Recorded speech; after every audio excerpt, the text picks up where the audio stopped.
his appreciation for the affection that the public have shown for the Queen, but also there was a notable moment where he talked of his love for Harry and Meghan and the new role that the Prince and Princess of Wales are taking on. I think he'd be very conscious, won't he, about, given the history that the children have been through, he'd be very conscious about what a period of change this is for them. It's very significant. This is a moment for reconciliation. It was clear in the King's remarks about Harry and Meghan. Reconciliation within the family. And if one can put it perhaps a bit wider, a moment for greater reconciliation in the country. It's significant, I think, that the railway union has called off the strike that was going to be held. The nurses have decided not to have a ballot on strike action. It's a remarkable moment when the country comes together above political conflict and above even family disputes. And the King has marked the beginning of the reign with that image of reconciliation, which I think is very valuable. The Windsors, the Walesers have just moved into Windsor. They live now around 2 miles from the castle.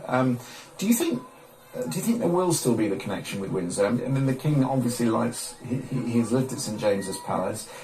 Churchill was very adamant that the Queen needed to be at Buckingham Palace, the office, as she called it. But presumably this connection with Windsor will continue, will it? Yes, well, all that's up to members of the royal family, of course. I personally can see no reason why, if the King doesn't want to live at Buckingham Palace, if he regards Buckingham Palace just as an office, that shouldn't be the situation. It's up to them how they make their domestic arrangements, it seems to me. For people who are just joining us, we should just tell them that this is the walkabout, the live pictures that we're bringing you from Windsor, the Duke and Duchess of Sussex in the shot at the moment, also the Prince and Princess of Wales at the other side of the drive meeting well-wishers, a scene of unity, really, the two brothers coming together this evening. We've also had important details which we've been bringing you over the course of the last 10 minutes or so about the funeral. We do now have a date. It is on the 19th, Monday the 19th. It will be a public holiday at Westminster Abbey at 11 o'clock in the morning. So, Vernon, let me talk to you about that. You were at the state funeral for George VI. I wasn't at it. I remembered it. You remember it? I beg your pardon. I certainly wasn't at it. Right, OK. So you remember it. Do you suspect that will be the template for what we see next Monday?